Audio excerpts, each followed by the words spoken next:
ज्यादातर लोग लंगूर और बंदर में फर्क नहीं कर पाते। विश्व में बंदरों की बहुत सी प्रजातियां पाई जाती है, जिसमें एक लंगूर प्रजाति भी है। अधिक लंबी पूंछ के कारण इन्हें लंगूर की संज्ञा दी गई है। बंदरों की तुलना में लंगूर सुंदर, अधिक बुद्धिमान और कम आक्रामक होते हैं। लंगूर सीधा होता है। बंदर अपनी हरकतों से बाज नहीं आते, पर लंगूर के सामने उनकी एक भी नहीं चलती। इसलिए लंगूर से बंदर हमेशा दूरी बनाकर रखते हैं। जब बंदर और लंगूर समूह में होते हैं तो लंगूर का समूह कभी भी लड़ाई नहीं करता। पक्षियों में कौवे लंगूर के दुश्मन होते हैं। बंदर प्रजाति में पूंछ का बड़ा महत्व होता है। पूंछ उनके लिए किसी अतिरिक्त हाथ की तरह होती है। ये अपनी पूंछ से पेड़ों पर लटक सकते हैं, कुछ भी पकड़ सकते हैं। किंतु बंदरों के मुकाबले लंगूर की पूंछ ज्यादा लंबी और विकसित होती है। साथ ही लंगूर किसी झड़प में अपनी पूंछ का इस्तेमाल मजबूत हंटर की तरह करते हैं। इसी डर से बंदर लंगूर से डरते हैं और हमेशा दूर भागते हैं। लंगूर एक स्थान से दूसरी स्थान पर छलांग लगाते हुए अपनी पहुंच में जब असमर्थ हो जाते हैं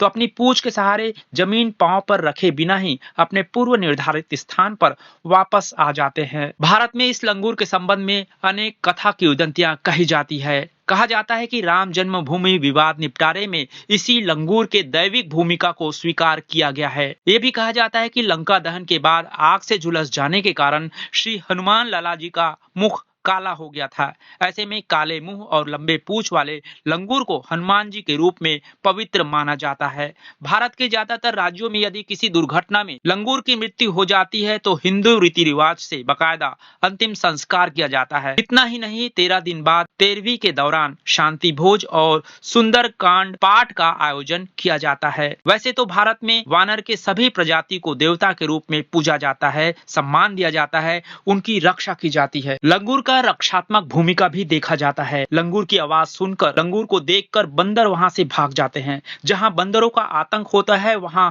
लंगूर की मूर्ति और तस्वीर लगाई जाती है। इस जुगत को लगाते ही बंदर वहां कभी भी नजर नहीं आते। बंदरों को भगाने में लंगूर की आवाज भी कारगर साबित होते हैं। अनेक सरकारी कार्यालयों में लंगूर के माध्यम से ही लोगों को बंदर की यातना से मुक्ति मिली है। भारत के राष्ट्रपति की सुरक्षा में लंगूर तैनात किए गए थे। कुछ ऐसे भी लोग हैं जो लंगूर के आवाज की नकल कर बंदर को भगाने का कार्य कर रहे हैं। मतलब लंगूर की आवाज की नकल उनके लिए अतिरिक्त आजीविका का माध्यम बना हुआ है। लंगूर के बारे में इतनी खूबी जानने के बाद आप लंगूर पालने की सोच रहे हैं तो बता दे, लंगूर को पालना या किराए पर रखना गंभीर अपराध की श्रेणी में आता है।